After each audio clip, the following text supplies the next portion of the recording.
up? Yo, the pod is older than America. Let's go. Episode 265. Welcome back, people. What's up? Let's go. He is Swan and I'm Sean, and every week we get together, have a few drinks, talk about things going on in the world, try to focus on things making an impact, whether they be good, bad, or otherwise. Hit it with a drink of the day. Dude, we got a Kentucky Mule this week, man. I think we've done variations of this before, but first time we've tried this bourbon, period. Yep. First time in a long time that we've done an actual Kentucky Mule. I love it. It's a nice slow sipper. Summer's coming up. It's a nice refreshing one if you like bourbon and you don't want to switch over to the rums or the bro. It's been so hot here, bro. Oh my God! It's so when I was thinking, man. When I was thinking, so for those of y'all that are in Florida, you already know. Like it's been summer here for 30 days, at least. Yo, Florida's in hell mode already. Man, it is bad. The July, August is gonna be fucked up. So when I was looking at the drink for this, I was like, I need something like refreshing. I want something to sit poolside. Yeah. And this, man, I'm loving this. This is definitely going in the rotation. Dude, this is and I don't even know which part of the label to read, but I'm gonna call it a 2 Times Oak by Dixon Dedman. And it's an American Oak or 2XO. I think 2XO is the brand. 2XO is the brand, yeah. But it's basically a 2 Times Oak by Dixon Dedman. It's an oak series, and it had an American Oak and a French oak. Yep. So we did the American Oak. It's a Kentucky straight bourbon. First time I've had this, not only in a pod, just period. First time I've had that one. It was great by itself as a sipper. I'm a fan, man. Yeah. And that one, if you feel a little, if you are in a colder area, it will make you feel a little warm in the belly. Yeah, you kind of fight off a little cold, probably. You can do that with a little hot toddy. That's right. But it is amazing. And so for our Kentucky Mule, in a mule glass, we filled it about halfway with crushed ice. And you do 2 to 3 ounces of the bourbon, depending on how froggy you're feeling. Yep. But you can start at 2 and maybe build from there. But 2 ounces, half ounce of freshly squeezed lime juice. Stir that up with halfway crushed ice first. Once you stir it up for like a good 10 to 15 seconds, add the rest of it, fill it up with crushed ice, then top it off with the ginger beer, garnish with a mint leaf, stir it again, just give it a little tap, and then that's it, man. It's simple. You build it in the glass, so less dishes to wash. Yep. And the mint gives it that nice refreshing. It does make a difference, man. I've had mules without the mint. There's something about the mint, man, that sets off. I think between the copper and the crushed ice and that the aromas from the mint, it just something about it. Just like I think, gives it that mule feeling. And the drink tends to last a long time in that mule cup, so you'll be sipping for quite some time. And we used Fever Tree ginger beer. Yeah, shout out to Fever Tree. No, we are not sponsored yet, but maybe one day it's coming. But Fever Tree, we kind of use them for our mixers, man, and the ginger beer, and really all of their mixers. Yeah, just remember Fever Tree, when you got to cut the check, we actually love you guys already. Yeah, actually. We actually use Fever Tree in pretty much all of our, even colas now, we'll use Fever Tree. So, shout out Fever Tree. All right, man. Compliment of the week is going out to the New York Knicks. Oh, and if you're listening to this, they haven't burned down the country yet or the city, because New York fans are about to lose their shit if the Knicks win the title, bro.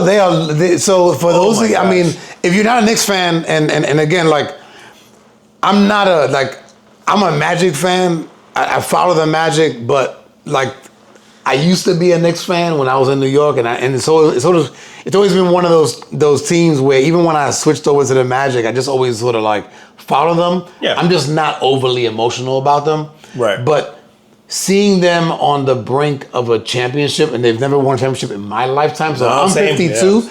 The last time they won it was in '73, the year before I was born. So they haven't won it. But was it even an NBA title then, or was it an ABA? I'm not sure. Still? I'm not sure. So I wonder if they've ever even won an NBA. And I could be wrong, man. Somebody check me on that. Yeah, no, I'm not sure. They might have not even been the NBA yet, I think. Yeah, I don't know. Off. But but your point is like it's been half a century. But I've watched them go to the finals in '94. Watched them go to the finals in '99. '94 they had a really good chance to win, and they didn't. '99 they actually went up against a superior Spurs team. Yeah. So I get that one. That was the first, right, of the dynasty for the Spurs? Oh, that's a good question. I don't know. That was the first with Robinson on his way out, right? Yep. Duncan was just coming in. That sounds right. Yeah. I think so. Dude, that was the infamous. You know, it's similar to you. Is I grew up a Nets fan. Obviously, I grew up in Jersey, and then Magic. You know, when I was a kid, Penny Hardaway was my favorite player. So I watched the Magic even before I moved to Orlando, and so then moving here kind of made me a hybrid Nets Magic fan. But because of where I lived, so all the Knicks games were on TV. So MSG Network always had the Knicks games growing up. And so I remember that run vividly, man. I remember the 4-point play with Allen Houston. I remember that team with Chris Childs and Latrell Sprewell. And, before that, John Starks, Ewing. And so it was like, weren't they like a 7th or 8th seed that year or something? They weren't, but they was just like one of those where you're just like, man, they're destined because they just kept, that 4-point play with Allen Houston was like, couldn't have come at a better time. It came at the end of the, it was just one of those teams where you're like, man, they're like meant to be here. And it was such a good run. And obviously they didn't finish the job that year, but I say that to say is like, I also grew up kind of watching a lot of Knicks games.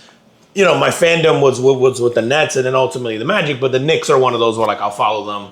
It's just as long as they're not playing from afar, right? From afar. Yeah. So it's kind of like me with the Giants. Like I'll watch the Giants and the NFL. Yeah. Because of my proximity and where I grew up and like having a lot of family members and stuff that are Giants fans. Even though I'm not a Giants fan, it's kind of like my secondary. Right. But having everyone around me growing up being a Knicks fan. And just the absolute, you guys are animals on social media. Yo, I love it, man. I do too. Now, Juan and I both have a mutual friend that is a New York City police officer, and he is not excited about what's to come. No? Well, the thing is that it's going to be pandemonium if they actually win. There's also FIFA is about to go on in that area as well. Oh, at the same time. Oh, so it's going to be very close summer for New York. So New York's finest, yo. Pulling me out, man. Absolutely. Yeah, man. That is a rough summer, bro. Yeah. But so like the Knicks have won right now. So we're recording on a Wednesday. The Knicks have just swept, finished sweeping the Cavaliers. Yeah. They've won 11 straight games. They own the best point differential over an 11-game stretch in playoff history. They haven't lost a game in over a month. Yeah, man, that's crazy, dude. I say just swept the Cavaliers. Previous to that, they swept Philly. Yeah. Right? This is like a franchise that has spent the better part of 2 decades like perfecting the art of disappointing their fans. Oh my God, yeah, man. And like for context, the Knicks, the last time the Knicks went to the finals, we were worried about Y2K. Depending on your age, you don't even know what Y2K is. Dude, I think at that time too, I remember, this is like post Jordan had already retired, right? Yes. And so... he might have been coming back for like the 3rd time or whatever. Yeah. I think he hadn't come back yet for the Wizards, but he had been out, right? And so everybody's thinking like, finally, right? This is our turn. Yeah. You get those Houston teams that were good around that era that won when during his first retirement. Yep. And then he's finally out. And so if you're like the Utah Jazz are sort of on the tail end of their dynasty of their run too, and they're thinking they got it. And then you get the San Antonio team that is like, up and coming in the sense that they're building a young roster now, and David Robinson's on his way out of a Hall of Fame career. But then they draft Tim Duncan, and then it just shoots their franchise into just a different. It just changes the trajectory of the San Antonio Spurs. They're like, I think the thing is that the San Antonio Spurs were a very boring team to watch. And I mean that. But they were fundamentally the most sound basketball team I've ever seen in my life. But they're very boring, right? They weren't exciting. Tim Duncan is very difficult to root for in a sense as a fan, as a casual. I would say if you're a basketball fan, he's easy. I think, man, I'll compare that team to this OKC team. This OKC team is boring. So is this. They're just really Spurs team. They're just very fundamentally sound. I don't feel that way about this Spurs team. I think the Spurs team has, obviously with Wemby being the physical sort of freak that he is. But then they got Castle, who's like a high flyer point guard dude, man. And they got some other guys on there that are exciting. I like watching them play. I don't think they're as sort of fundamentally sound and complete as OKC. Like, I think OKC is going to take this playoff series. They're up 3-2 as of today. Yeah. So it's at least going 6 games. They're frustrating to watch for me. I hate this whole, like, bro, I swear SGA tries to draw a foul at the free throw line. Yeah. He's already shooting a free throw. Like, he's fucking...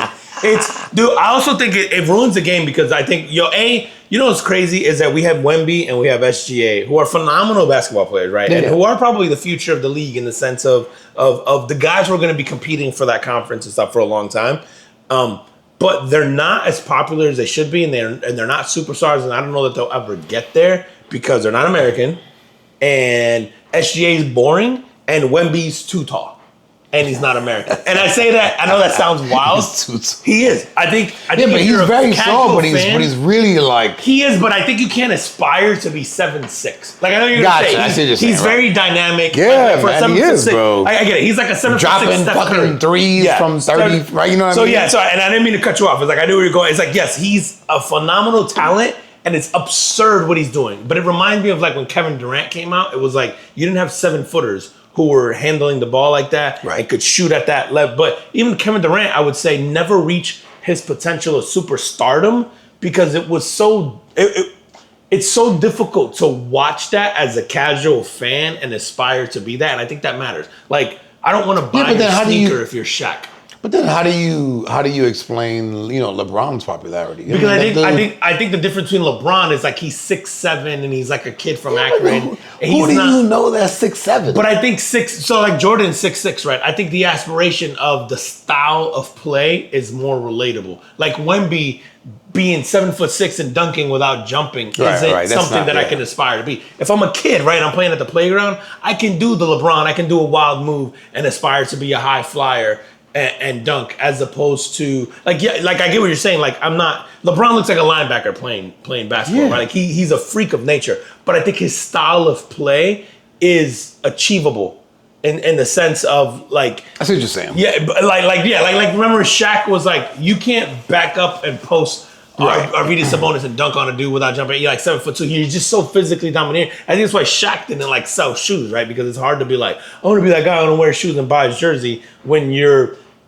that's not achievable, right? No matter how hard I try, I'm never going to be 7'2", 400 pounds, right? But I think Steph Curry, you're like, I could be 6'3" and 180 pounds. And I could learn to shoot. Yeah, no, makes sense. Yeah, and so I think that's the. I said it to say I think that's the issue with Wemby is that it's not relatable, and so I think while the basketball fans are gonna love him, I don't think he's gonna. I don't think he's going to attract casuals, and I think because he's not an American, that shit matters, man. I think the NBA, in order for you to become an absolute superstar in the NBA, I think you have to be American. Like. You're seeing this with Luka. He's never reached his like superstardom level. I don't know, like Dirk Nowitzki. Like think about how good Dirk Nowitzki was. Dirk Nowitzki is the number one player in terms of like wins without an All NBA teammate ever, or the amount of games he's played without an All NBA teammate. And we don't even put him in the conversation of like top 10, top 20, we don't even mention Dirk Nowitzki because I think his style of play is awkward. He's a big dude and he's not an American. Like I think for the SGA is not American and he's boring. Like I was gonna say, I think it's more so, and it's just my opinion, man. I think it's more so, not so much that he's not an American. I think there is a cockiness that Americans that draw in Americans. The bravado, yeah. Well, I think it matters, right? So there's no personality. SGA has zero personality. SGA, he's just it doesn't matter if he makes a great play or he makes just a normal 12-foot jump shot. It's the same reaction. It doesn't. He's kind of like. Remember when Barry Sanders, I don't want to compare him to Barry Sanders, but Barry Sanders, when he would score a touchdown, he would just flip the ball to the referee and go about his business. We don't want to see that. No, I want to see you dance. I want to see you do some shit. I want to see you talk trash. So I think that those things kind of draw in Americans. Fucking John Morant, if he could stop fucking doing finger guns and fucking shooting and making TikTok videos of him holding a gun and stuff, had the league on a platter. They were handing it. John Morant, it was like the prototypical this guy can sell sneakers. I can put him on posters. He's going to sell the league. He's a small kid. He plays exciting. He's dunking over 7-footers. He's like, they handed the league to John Morant, and he decided he wanted to go play Pistols. And then I think same thing with Anthony Ant-Man. Like they handed him the league, and he can't keep his dick in his pants without a rubber on. Stop fucking hoes, bro. Without a condom. Kilo alive. Like, fuck him, just wear protection. Like, if that guy didn't have 75 kids from 14 different baby mamas, I think the league would be in his, because we're like dying to give it to next. We want to pass the torch. Like, who's the next guy? We're like, who's the next guy? We're still hanging on to LeBron. We are, bro. Look, the fact that LeBron, bro, not for nothing, have you seen the stats of SGA won the MVP? And LeBron stats are better. Yes. Yeah. And SGA won the MVP. And I'm not making an argument for LeBron winning MVP or whatever. No, it's just that he is that good still at 41 years old or whatever he is. It's like, it's insane. But, going back to the Knicks. I know we get going back to the Knicks. I think this is cataclysmic, I think, for the NBA. I think the NBA was dying to get the Knicks in because you're going to have OKC or San Antonio on the other side of this, and that is not a ratings draw. And so I think if you had like Detroit or Cleveland in there, right, you don't have the ratings are not the same. No. For those of you that have not been watching, I don't know, first of all, I don't know what you're doing with your life, but the games at the freaking Garden, Madison Square Garden, Manhattan, New York City, have been insane, sold out. The ticket prices are fucking ridiculous, but there is a crowd of people outside of the Garden. Yo, just go on any social media platform and look up New York Knicks fans. They are fucking insane, man. And it's so entertaining to watch. I went to a game at the Garden like the first week or two of the season when they played Boston, and it was insane. Yeah. But I think this goes to like why we're giving. I tell anyone, if you've never been to a real sports town, like, and the thing with New York is unique in the sense that like New York has a lot of shit to do.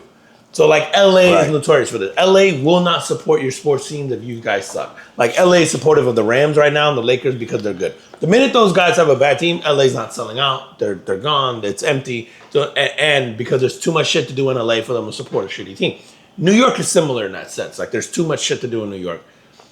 But I would say for a town with that much to do, the passion behind their sports teams when they are good is second to none. And I would compare that, man, Philly, Boston, like those towns that the sports teams are like where passionate fan bases, it is so damn fun. Like to me, when the Knicks and Boston's good and LA's good and the TV product is better. Oh yeah. Like you said, you're seeing fans outside, you're seeing celebrities courtside, you're seeing fans courtside. The players are high-fiving the fans courtside and they're talking shit and they're doing stuff. Like, the infamous Spike Lee talking shit to Reggie Miller courtside happened during those playoff runs against the Pacers. Dude, I don't know if I've seen the kind of sort of star power in the state in the arena that I've seen with this.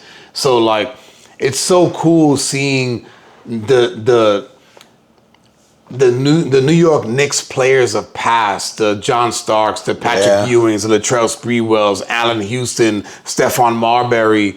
Who's the dude that won the championship with them? Is it Clyde something? What the hell is his name? I can't remember before my time, so apologies.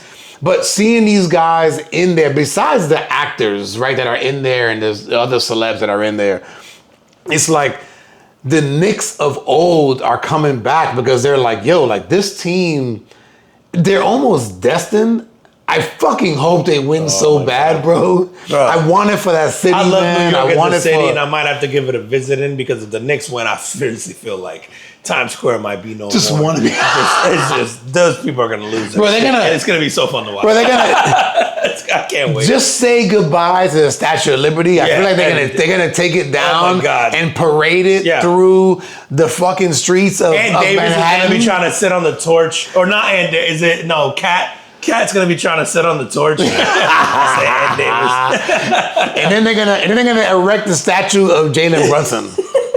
Oh my in god. the fucking city, bro. If he bro. wins Like, the title. Oh my god, man. You're talking about a guy, Jalen Brunson, who's not. Jalen Brunson isn't the fastest. He isn't the most athletic. He like yeah. his Speaking of guys that you always say when you go like that are relatable, No, you go like I can aspire to be. his basketball IQ is so insane that I think as a fan, as a casual, if you're watching, you don't realize how special he is because he finds ways to score by almost manipulating the defender. And it looks so effortless when you watch it. It doesn't look impressive. It's like, oh, it's a floater. Oh, it's a little bank shot it's just that's running hard. to the rim. It's hard, and he's doing it against guys a foot taller than him. Yeah. And so I think and what you realize is he's playing angles and he's catching dudes out of position, and he's like, there's so much that he does as a player to like overcome his lack of speed and athleticism and size that I don't think the casual can appreciate.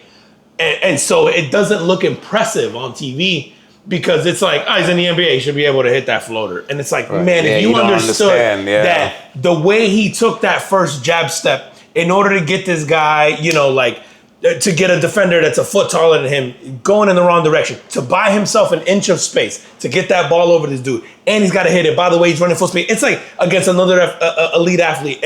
Dude, it's so impressive it's crazy, to watch him. bro. His basketball IQ is through the roof, man. And then the other piece of this, man, that I love is like his father is part of the coaching staff on the New York Knicks. Oh, I didn't know that. Yeah, bro. Really? So it's like you got that kind of that storyline going on. That's cool, man. You've got all of these. So it's just like you got all of these former Knicks that are showing up to these games to support, and it's like everybody's pulling for these guys. Like these guys that you go.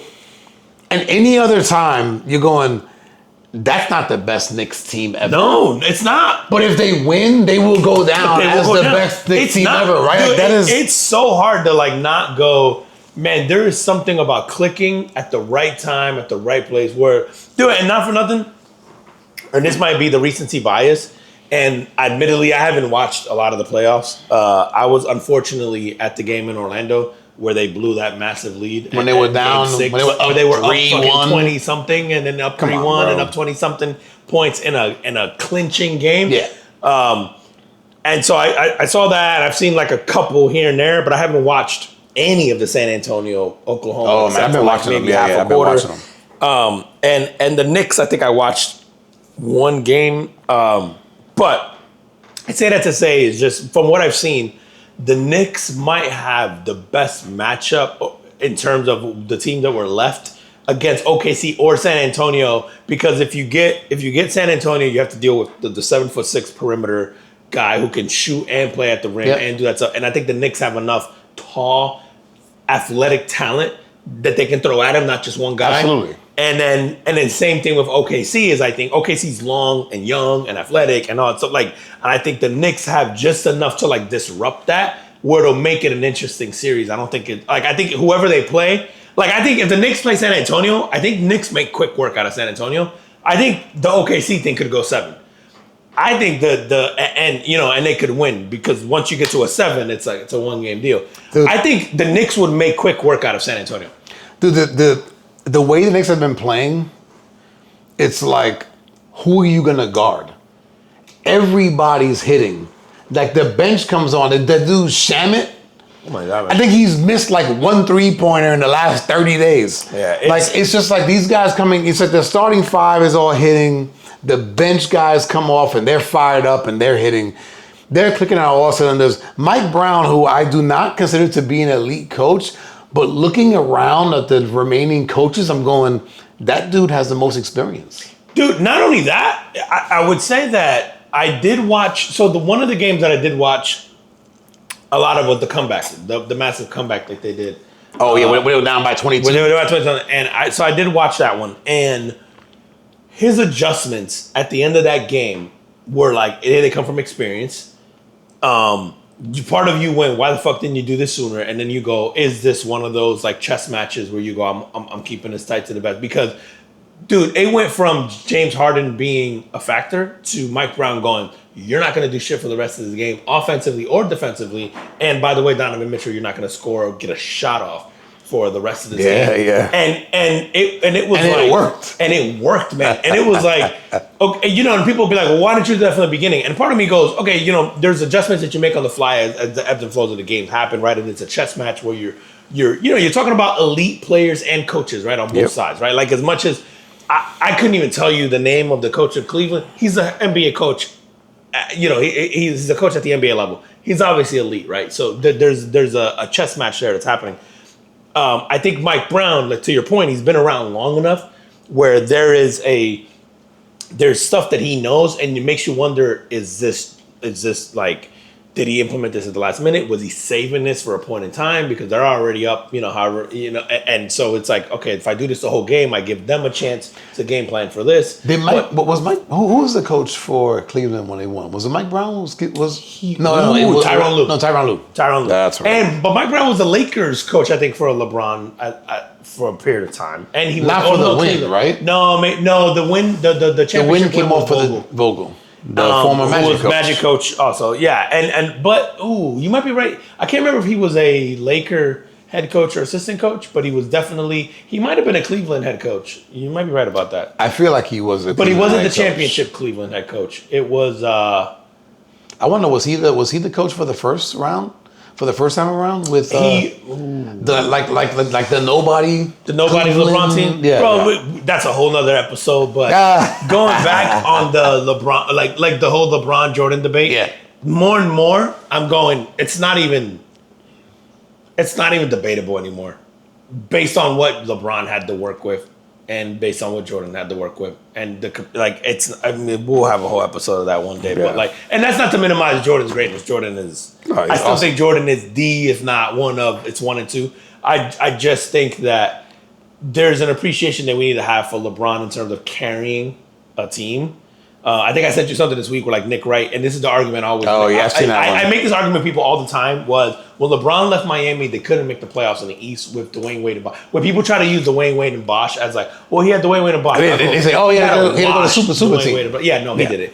That was not a super team. Those guys, those guys scored 0 or less than like 5 many a times during his playoff runs, and they couldn't even make the playoffs in the East after LeBron left. Cleveland went from a championship competing team to a lottery team immediately after he left. The Bulls with Jordan won 2 less games the following year when Jordan left. In terms of like with that same roster, minus Jordan, went from 57 wins to 55.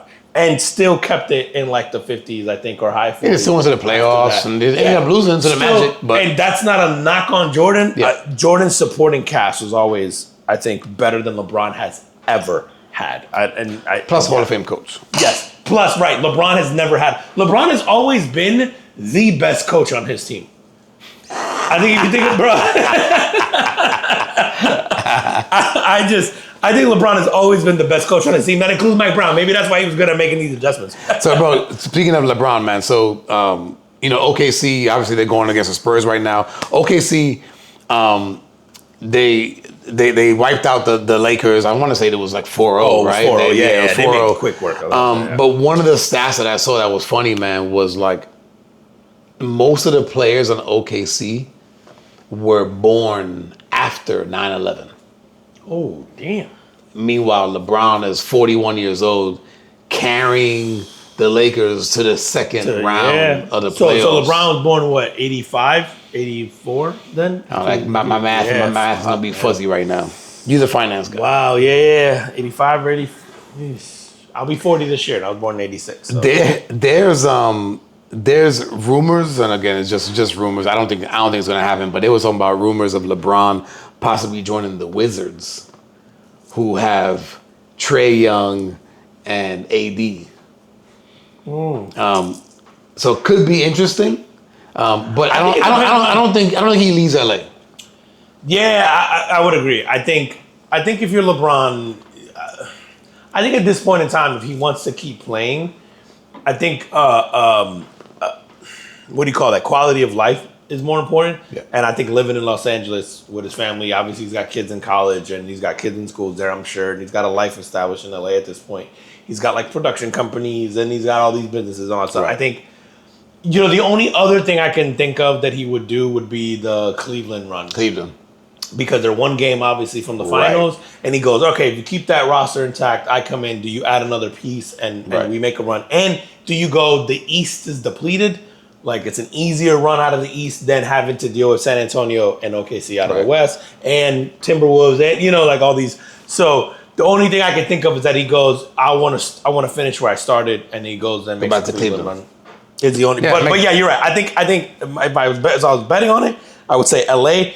And if you said, hey, LeBron leaves, I would go, oh, he's going for Cleveland. Yeah. Like, it would be my guess. I definitely think he plays one more year.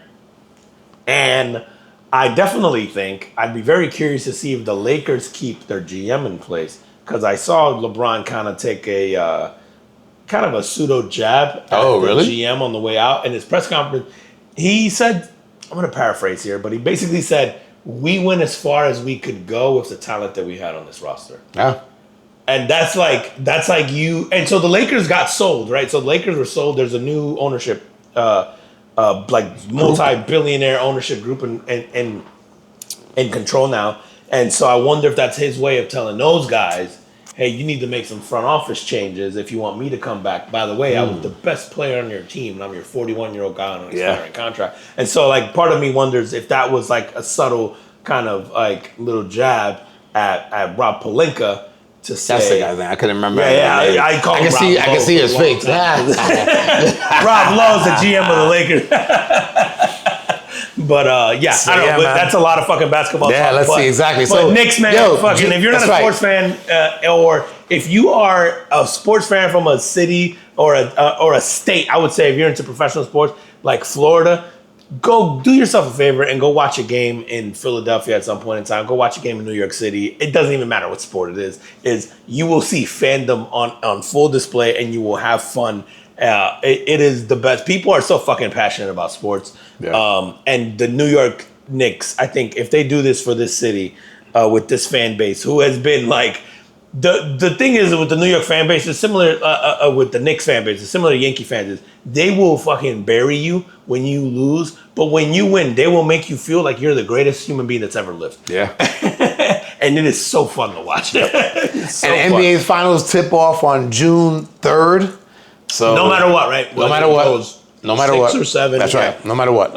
So the Knicks basically have a little over a week off waiting for... Which clearly helped them against... I was worried that they would be a little rusty, which it did show in that first game one was the one that they came back, right? Yes. So in game one, they were, I guess, a little slow to come back. Because I remember thinking, oh, this is the one you want to steal. If you're Cleveland. Because the Knicks are... And they almost did. It's too long of a layover. And it makes you wonder, or if you got some health issues on that team, now, you get a week, and so... Yeah, man. Oh, no, good for them, bro. Let's go Knicks, man. I'm adopting the Knicks for the remainder of the playoffs, man. All right, staying with sort of like pseudo sports. Ray J got knocked out.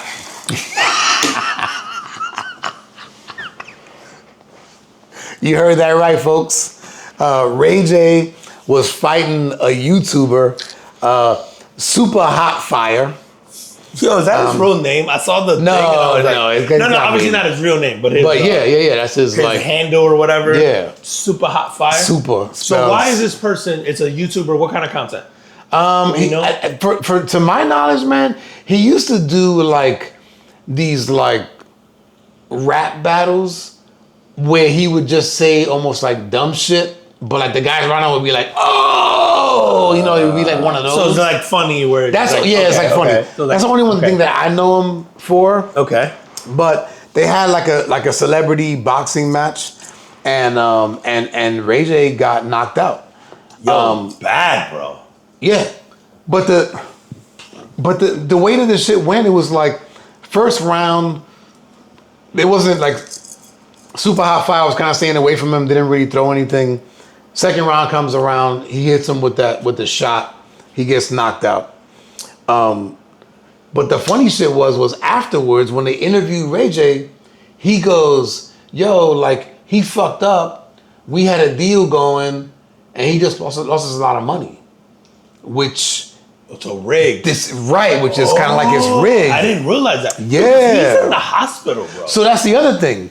So he apparently, earlier this year, he was hospitalized for heart failure from pneumonia. And Ray J. And he decided to still get in the ring. Because I think, remember... So they had him all hooked up to like the fucking... remember we talked about this on here where I said Ray J and- was talking shit about he only had like a short time to live? I talked about that on this pod where he was on podcast talking about... That was probably the he one was we on were talking borrowed about. time, but all the drugs he had done and all that shit. Ah, okay. That's interesting. So I wonder if that was related to the same thing where he's like, yo, I have whatever. So yeah, he ended up going to the hospital for this, man. But then, you know, he shouldn't have really been in the ring in the first place.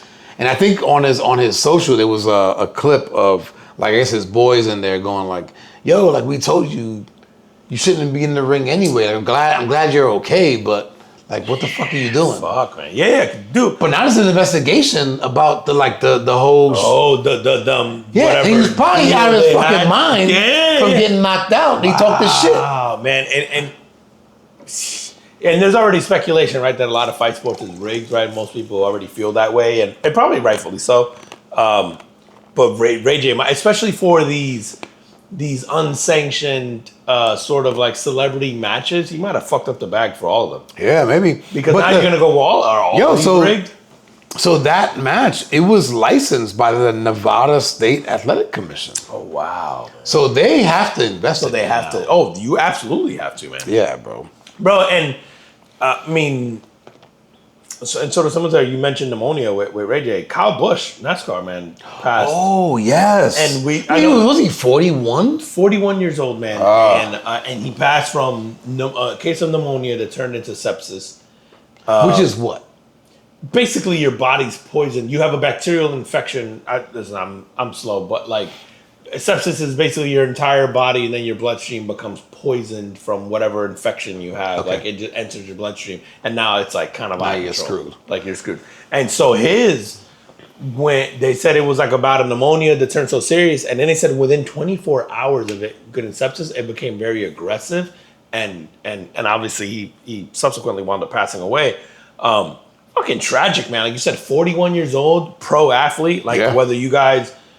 I don't know that people look at NASCAR drivers as pro athletes, but you should. Like race car drivers. If you've ever held the steering wheel of a fucking race car, you know these guys are doing that shit for hours on end. You have to be in shape at those speeds. So professional athlete, 41 years old, gets however he catches pneumonia, turns into sepsis, and fuck, man, like it's fucking sad, man. Like it's very sad, and you're like, man, this guy was doing what he loved.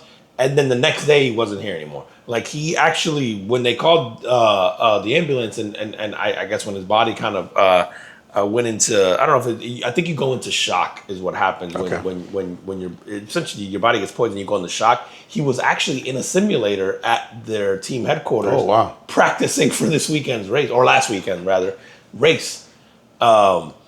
And so he was going on business as usual. He thought he had some kind of like sinus infection or whatever for weeks, man. And so, but you mentioned the Ray J thing with the pneumonia. It's crazy because we think of pneumonia as some shit that kills old people during COVID or like fucking flus or whatever. And I think we don't think of it as being able to kill young folks. And it does.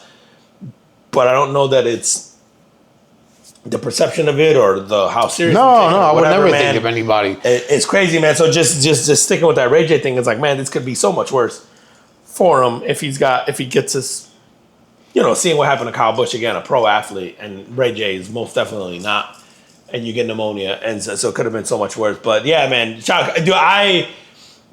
we've talked about this on the pod, I think a long time ago in an episode, man. I turned into a NASCAR fan. I worked for a company that was a big sponsor of a race car. Oh, I remember about 20 years ago. And I remember going to a race through this company, and it turned me into a fan, and it was like during the peak of like the Jimmy Johnson years.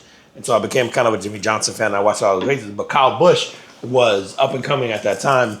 And he's something like he's like the most winningest. Yeah, the winningest driver at the right across all the series. Across all the series. That's it. Yes. The main cup, all that stuff.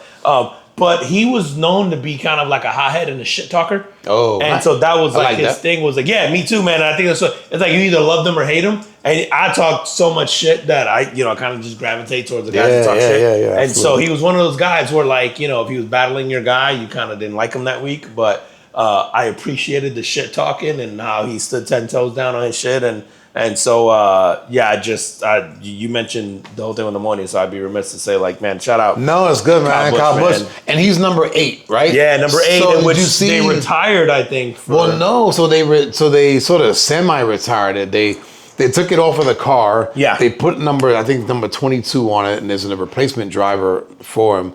They're reserving the number 8 for his son. Yeah. Who's been in racing since he was like 5 years old, who has like 100 and something wins in like. Who is at foregone conclusion he'll be a NASCAR driver. He's gonna be right. He's gonna be a driver one day, man. And so I think what the team said, you're right, is that they said we're the only person allowed to use number 8 again will be his son when he decides to take over the mantle if he wants. Which is cool, man. Which is man, it's so cool. It's tragic that it's son has to. I think his son is like my son's age.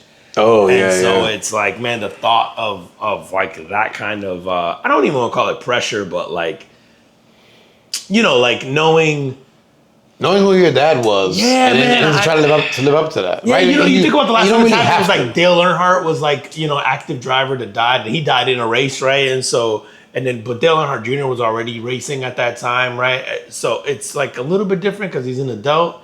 Or sort of, he's like, I guess it's maybe late teens, young adult at that time, and he's coming into his own. Like, man, now you're looking at like a 12-year-old, 11-year-old who's now you got to fill the shoes of this guy who dies unexpectedly, not even on the racetrack, just like, I think, man, I'm certainly guilty of this, man. Like, life is so fragile, man, and we don't think about it. Like you think about this like random cold, or you think about whatever you got. And I don't know what his situation was like, and I'm not meaning to go down that, but it's just, the idea that you could be here one day, get some illness, and be gone within weeks is crazy, man. It's just, especially I think for, I had this happen when the Kobe thing happened. It's like, especially because you seem, these people feel invincible to you because of what they do. And the amount of resources that they have available to them, and then you just realize that, man, like life don't care, man. It's just right. You figure like that guy had the resources, everything, man, and and at 41, bro. Yeah, money, bro. I'm 50. Access, I'm 52, bro. Yeah, like it's nuts to me, man. I'm a year and a half away from where he was, man. Yeah. It's just, man. It's tragic, man. In the grand scheme of things, you're there. Right, like right. You're already in the range. Yeah. You guys went to high school together, right? Exactly, man. So shout out to Kyle Busch, man, and Frey J, quit fucking around and getting knocked out by YouTube.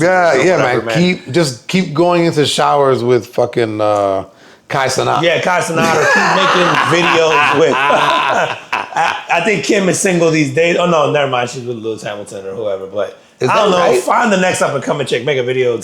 Make a safer video.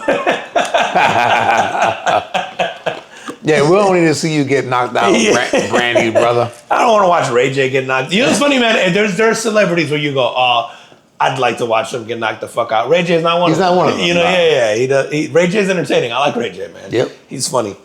Yo, did you see the Stephen Colbert? I missed I knew he had his. I didn't see it either. I saw some pettiness behind some of the shit he did.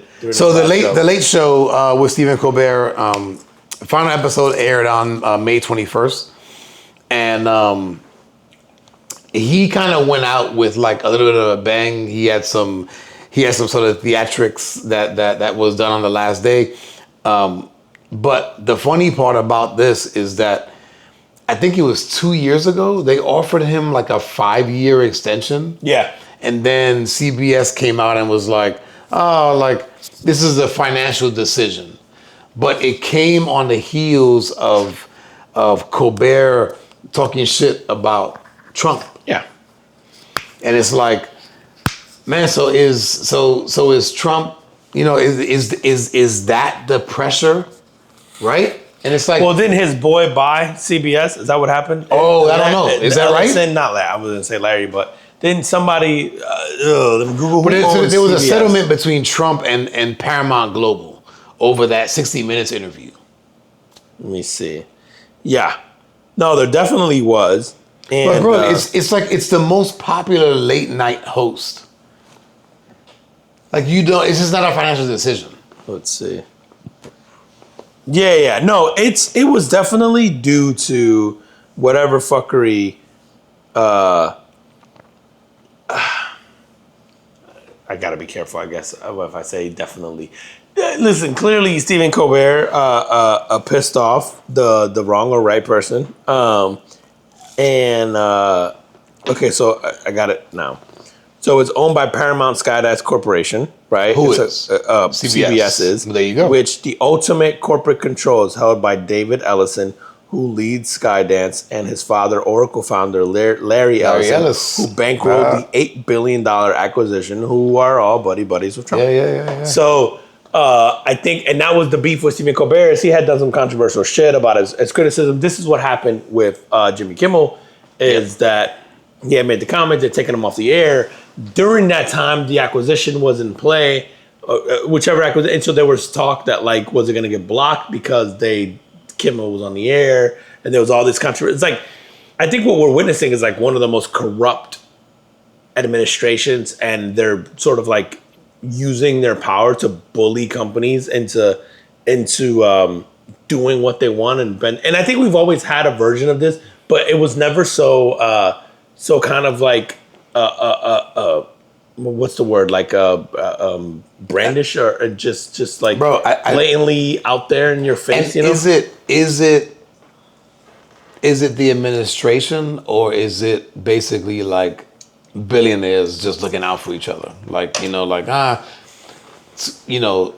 you scratch my back, I'll scratch yours. So I think that I would agree in the sense of, I think if this was David Ellison, like a Jeff Bezos or Mark Zuckerberg, I guess where I hesitate, and again, maybe this could be the recency bias or my disdain for Trump at the moment, but I think Trump, having grown up, and I mean, you're a New Yorker, Trump didn't really have a lot of respect in the like billionaire world prior to him running for office, right? Like Donald Trump he was famous, right? People knew he was, the Atlantic City thing. I grew up in New Jersey. Like Donald Trump was famous. Like he was kind of, I don't even call him revered. He was just a polarizing figure. He was famous for but like, this is why Donald Trump was doing shit with like rappers, and he was in like movies, and he had his own reality TV show, because other billionaires never really accepted Donald Trump. And so like, I guess my pushback to that would be, he was never accepted into that club anyway. Like those guys didn't like him. And so I think a lot of his insecurities too come from that not being accepted into the billionaire boys. Trump was like the Hennessy for billionaires. Yeah, like they got saved by hip hop. Yeah, like right, like he was like, yeah, right. He was like in rap videos, and he's like and he was used as like punchlines in rap songs, and he, again, then he did The Apprentice, and I think it was like funny to watch him do The Apprentice shows and shit. But like and you would hear this back then, it was like he was kind of a laughingstock amongst other like, elites, and so I don't know. I agree. I think in another scenario, this would be that. I think it's more of everyone right now is so afraid to go against this administration as a measure of like self. And I think there's always you tiptoe the line with each administration, right? Because obviously the survival and the health of your company comes first. And so I think there's always been this to a degree. But I think what you're seeing is Trump has been so outwardly, retaliatory against anyone who goes against him, that people are really afraid. Because before you could like hide behind law and just, like people being not as blatantly willing to go out and do shit. Like Trump doesn't give a fuck, right? So like I think people now are kind of more cautious and more like careful about like, I better stay on his good side. You saw it with Jeff Bezos did that interview this week. I only saw a clip. One of the things there was a lot of stuff that went viral. What was the interview with? Ooh. You're not sure? It's okay. Go through it. I might have it saved as who it was. But but one of the things he talked about was his, it was CNBC. So that's who he did the interview with. But one of the things he talked about was what we call crony capitalism. Okay.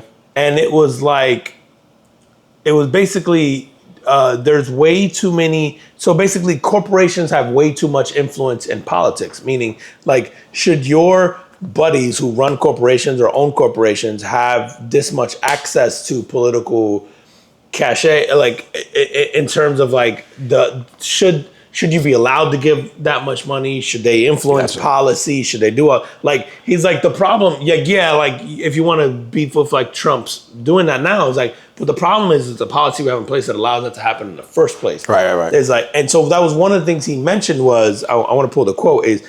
So here's the exact quote. Of course, crony capitalism should be fixed. There's way too much corporate welfare, way too much corporate subsidies. There's way too much influence in politics from business.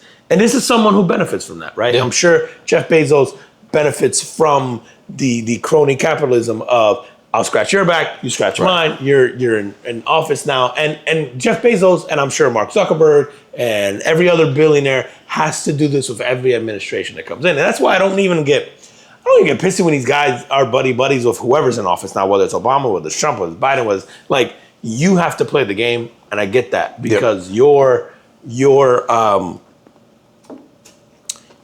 don't say your livelihood, but yeah, your livelihood and the health of your company is dependent on sort of these people. So I get that, but it was interesting to hear him talk about that. It was like very open. Part of me goes, is Jeff Bezos getting ready to run for office? Because some of the things he talked in there about were, it felt like, this is the first time we're hearing you say this out loud. He talked about the tax issue about, hey, should the nurse who makes $70,000 a year be paying income tax? And that's like a very polarizing statement to make. Oh my gosh! And obviously, it's a very he said no, right? And he said no. He offered that. He goes like, hey, if you think he was like, I pay billions in tax. If your argument is because we always say like Amazon doesn't pay enough taxes, the billionaires don't pay enough taxes. He goes, if your argument doesn't pay. I think he doesn't. His corporations pay, right? Yeah, So which man, I'm good. I'm good, bro. I go, yes, he's absolutely right. His corporations pay billions of dollars in taxes in whatever way. Like, people like to use the buzzword of Amazon doesn't pay any corporate income tax. That is correct from a technical aspect that you want to say. But Amazon pays a shit ton of taxes everywhere else, of taxes that you cannot avoid, whether it's tangible personal property and blah, blah. We don't have enough time here to get into a tax lesson. But the buzzword is Amazon doesn't pay corporate income tax. That doesn't mean that Amazon doesn't pay taxes. Jeff Bezos pays a fuck ton of taxes, and in this he pays billions annually in taxes, right? Which I believe.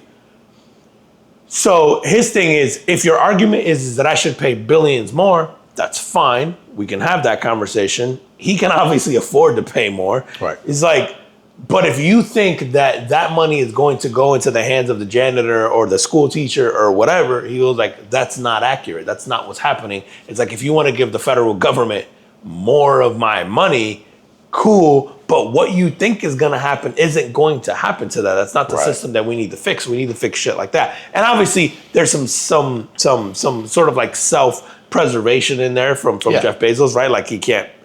We have this disdain for like the billionaires that he's kind of trying to, I guess, combat. And so the argument for him is obviously he's going to try to deflect some of that. But I think, rationale tells you that he's obviously, we've talked about this on here before, is like, he's absolutely right. It's like these guys pay taxes and they provide jobs and they do all this other stuff. Yep. And then like, dude, what's the cost of ingenuity? What's the cost of convenience? What's the cost of like for a lot of us, man, like we all go on any other website that's not Amazon right now, and if they tell us that they can't deliver it to us in a day or two, they're going to charge us we cancel. Exorbitant amount of shipping? Yeah, I'm like, fuck that, right? Or they charge you an exorbitant amount of shipping. We're like, yeah, no. Jeff Bezos changed the way we consume everything, from media to like actual tangible goods. And so like, what is the cost of that we're willing to give to a human being? Like, is Jeff Bezos afforded the opportunity to like, I don't want to say that he's omitted from taxes, but like there is I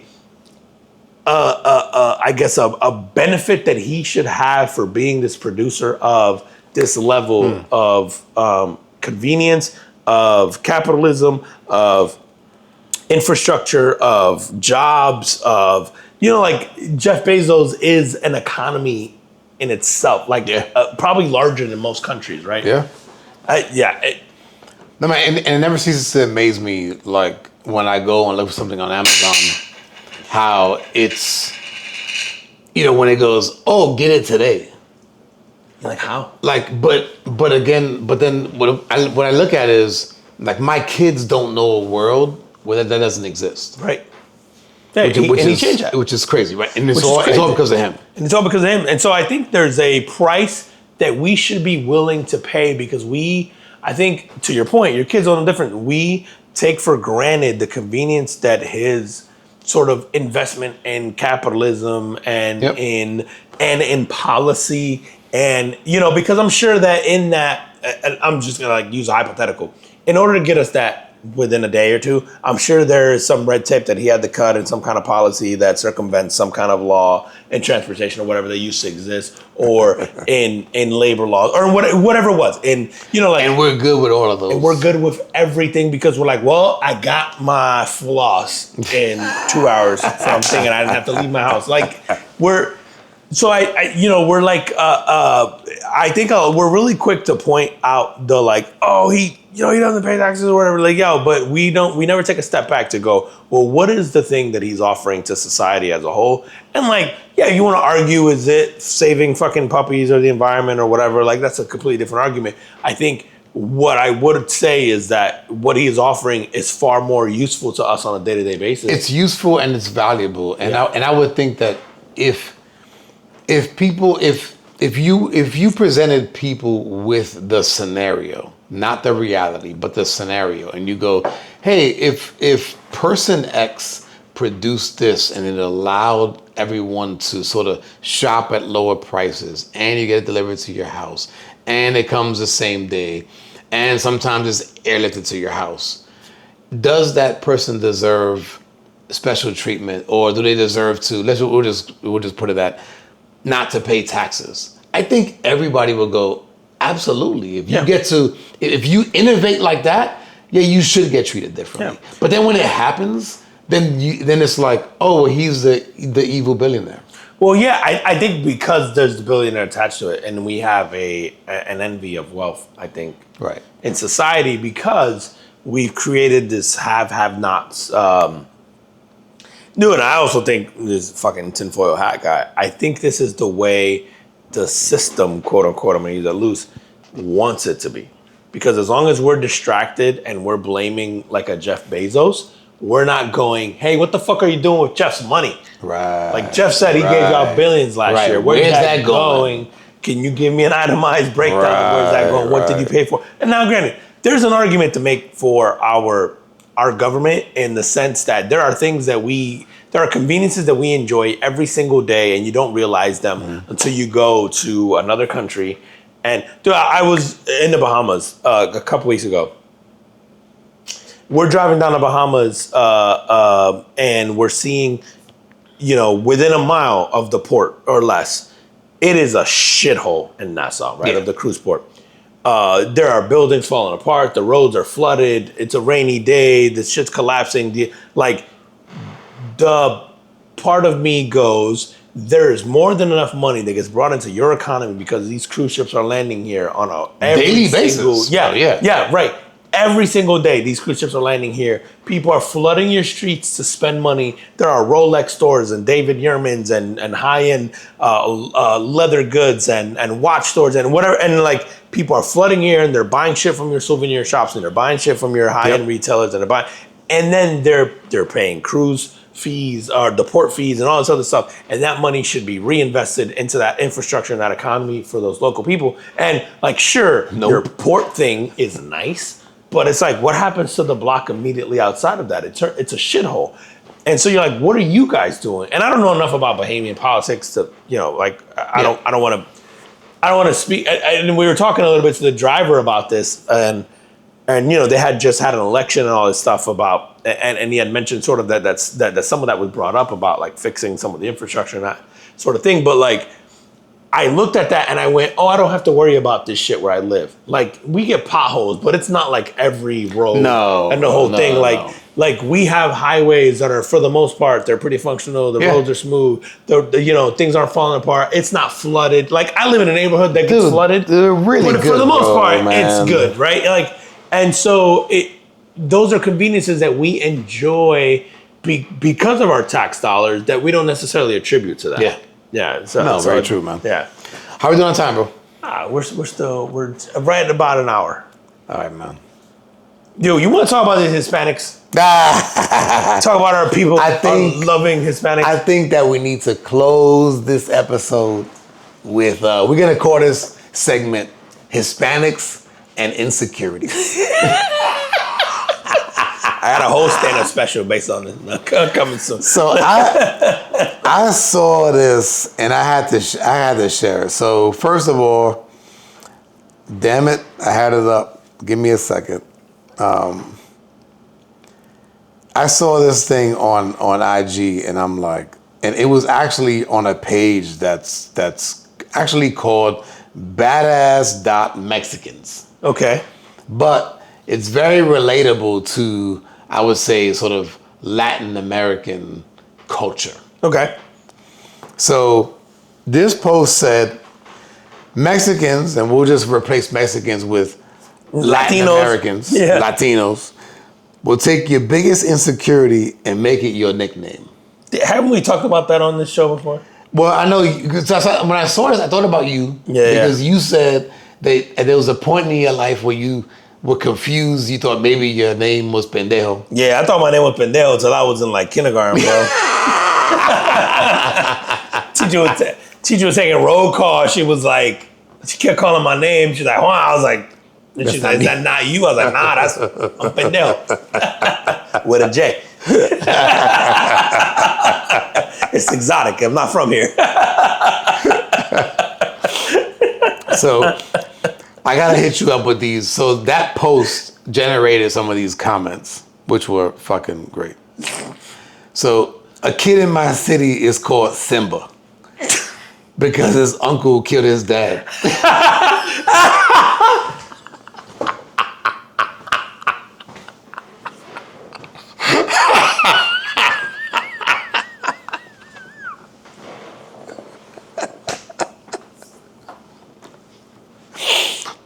I'm sorry, I have more. That's the best shit I've ever heard. Next one. My dad calls his Muslim friend Bombita.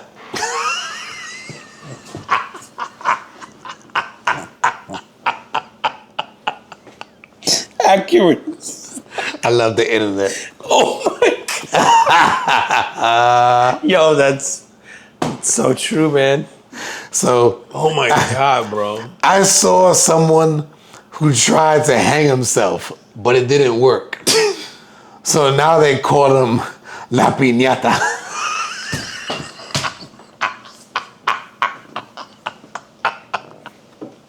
Yo, I hate us. True story. My great-grandfather tried to do that one time. Unsuccessfully as well. So we might have to bring that up on the pod in a future episode. Have we not already, man? Ooh, maybe we have. Are we talking about years ago? It might have been episode like 5. Oh my God, that's so fucking funny. La Piñata. It's so accurate, bro. Yo, it's so all right. I'm gonna let this one marinate. Yeah. So, taza, which basically means teacup. They call this dude taza because he only had one ear.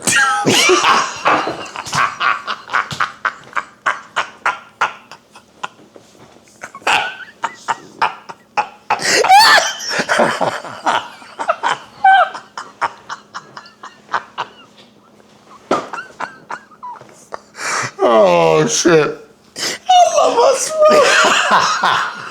Oh, that's so fucking good, bro. Are you not picturing the fucking... Yeah, bro. I'm picturing the fucking... Oh my God, bro. I'm picturing the handle, and then for some reason I thought about the fucking teacup from Beauty and the Beast. It was all broken and shit. I didn't even think about that shit. Oh my God, bro. Yo, it's so true though, bro. I always tell people you can't bully a Latino. Like by the time we get to school, we've been through it. Yeah, our nicknames are built around. Bro, you know what's crazy is like there will be a skinny chick that we will call Flaca, right? That will be a nickname. There will also be a fat chick that we will call Flaca. And she's been called flaca her whole life. And she weighed 300 pounds. All right, check this one out. Oh my God. I ain't done. I knew a guy they called El Pistola, which is the gun.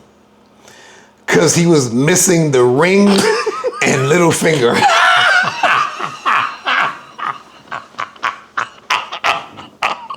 So, as I read that, I'm going like this. Meat. I'm going, oh! So this motherfucker walked around like this. Oh my God. Bang, bang. Oh my God. It's so fucking true though, bro. Oh my God, man. Dude, I'm trying to think. I had a cousin who was missing most of her teeth. And we had a nickname for her, and it was like something to do with missing teeth. I can't think of it right now off the top of my head. But it was like, that was what we outwardly called her. And it was to her fucking face. brutal. Yeah. Like, we're not like going like calling that shit behind your back. Like, flaca. It's flaca to her face. And flaca knows that she's most definitely not flaca. You know what I mean? Like, so there's one on here, it goes, my cousin is 260 pounds. They call him Flaco. see what I'm saying? So Flaco means skinny for y'all non-Hispanics out there. Dude, my brother, when my brother was a little, like normal, like kind of like chunky baby and toddler, and they called him Gordo for the longest time. And I don't even know if he will remember this. But then he got like, you know, a skinny, obviously, growing to thing. And for the longest time, they just call him Gordo. Just keep it up. And then you're like, yo, but what if he was fat, right? And for he went to school, he got to, what's your name? Like, Gordo. And for y'all, if y'all don't speak Spanish, that would be like going to school and then be like, what's your name? And you'd be like, it's Fatty. It's Fatty. Bro, my grandmother called my kids Blackie for the longest time because my kids are mixed. She'd be like, Los Negritos.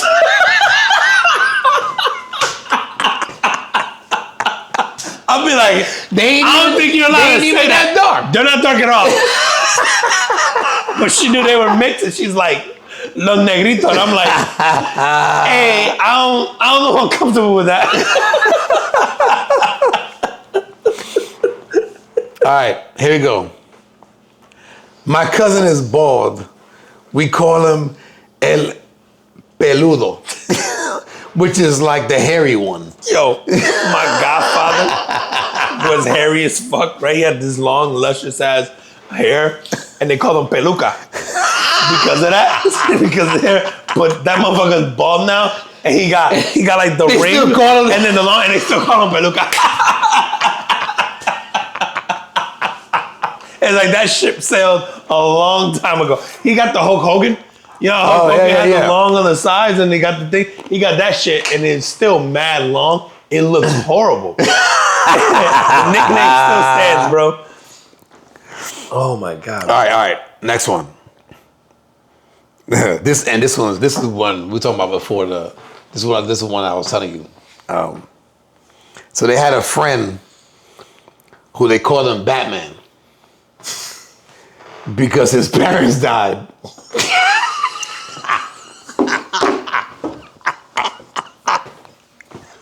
And with that, I dropped the phone.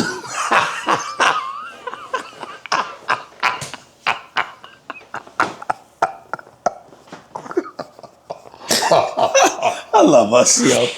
Oh my God. Oh man. Oh my God, we're the fucking best, bro.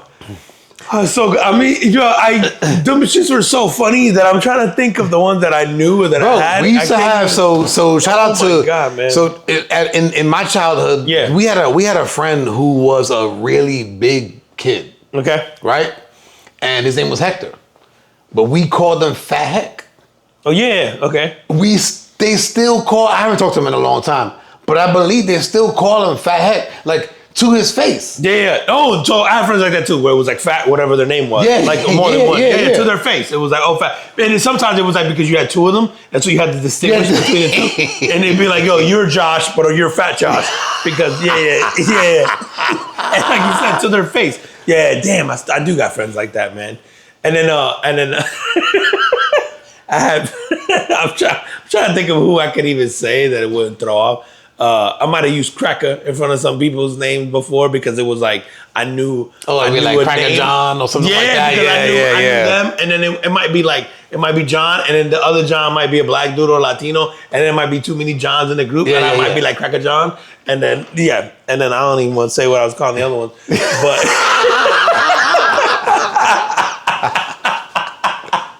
Now, so you called it to their face. Yeah, no, Like it wasn't like it wasn't. It's not like it's racist. I'm saying you can't bully, bro. By the time I got to school, my uncle called me pendejo for so long. I knew I was a bitch. You could call me nothing, bro. And kids be like, "Oh, you puss." I'd be like, "Bro, my uncle been calling me since I was 2. Try again." These are the guys that raised you. Yeah, exactly. This is why I'm thick-skinned. This is why I don't get my feelings hurt about nothing. I'm like, bro, like that's why I was like, there's a level of bullying that's healthy, man. That I think that by the time as a Latino kid, by the time you've gotten to school, your worst insecurities have been your name, have been put on display. Yo, Latin families will straight up. You ever walk into a reunion with family you haven't seen in a few months or a year, and it might be like, yo, man, you got fat. You know that's not normal outside of Latinos? Yo, my mother does that shit. Yeah. Damn, you got mad. She are like, you sick? Yeah. You know, no one else does that but us. Bro. Verbatim. I think one time, man, it was when we had gone on that diet back in actually it was like 10 years ago, 12 years ago. And I went from like 235 down to like 197. I walked in. My father was in the hospital. I came in to see him, right? The moment I walk into the hospital room, my mother looks at me and she goes, "Oh no, that's too much weight. You look sick." Yeah, my mom would say the same thing. My mom's like, and I was like, "Wow, man! Like I came here because this guy's in the hospital. This guy's sick." But thanks. I like tell your husband that shit. Yeah, like you know who's sick? The unconscious guy behind you, but touche. Bro, my family's exactly like that. And then you realize once you hang around with a couple other coaches, that you're like, oh, y'all don't call each other out on that shit. And then you got to tell them. So like if you bring white people or like black people or anybody else around your Latino family, you got to tell them like, hey, like so-and-so put on weight since the last time you saw them. It is not acceptable to say what the fuck happened to you since December. Because my family will say some shit like that. They'll be like, damn, you be eating everything. And then they don't realize that they're raising daughters with eating disorders. And then everybody else just hates them. Yo, my mother will, if you start to gain weight, and you go up, like let's just say we having dinner, man. If you go up for seconds, she'll be like, you're gonna eat again? Yep, that's the Latina energy. She can't help herself. Yep, my family the same way. Or they'd be like, oh, you're too skinny. You gotta eat more. That more, yeah. And then they don't realize that that's equally as detrimental as the other way around. It's so bad, man. Yeah, we're a fun bunch, man. This is why, again, there's nothing that you could do or say to us outside of the home that we haven't heard from anybody else. Yeah. Like I remember I played baseball. If my teammates got on me about like striking out, like they would, they'd be like, what the fuck? I'm like, bro, you think that shit's gonna bother me? My mom was talking shit when I struck out of the crowd. The first person to go, what the fuck is wrong with you? Don't invite me to any more games if you're gonna strike out. Yep. I came all the way this way to watch you strike. I'm like, y'all can't talk no shit to me. My family is brutal. I prefer it here. And on that, tell them where they can find us. Tell them where they can find us, Batman, pendejo. Los Flacos. At the Carbon Foot Podcast on IG, on YouTube, on Facebook, at Carbon Footprint Pod on TikTok, at Carbon FP Pod on X, and then anywhere where you guys get your audio, your music, your smart devices. So Audible, Amazon Music, Spotify, Apple Music, YouTube, Podchaser, Pocket Cast, TuneIn, Radio Cast. That's it, Podchaser already. All of them. So just hit us up. Tell your smart device to play us. Tell your pizza man. It's summer coming up. Tell everybody who got a speaker outside on Bluetooth. Just play us. It's friendly. It's fine. It's safe in front of the kids. They should probably learn something. Yeah. There's I'm trying to think of you guys get some drink ideas for the summer. So come through. Y'all need it. And then drop in your family nicknames. Drop in your most unhinged family nickname into the chat. Whether you're on Spotify, lets you comment. YouTube, obviously. But YouTube Music lets you, whatever you're listening through right now, drop in the comments. What is the most unhinged nickname that your family has, whether you're Latino or not? I would actually love if you weren't Latino and some of you guys had some unhinged nicknames from somewhere else in the world. So drop those in the comments in the chat. And as always, we appreciate you guys, and we'll see you next week. See you next week. Peace. Peace.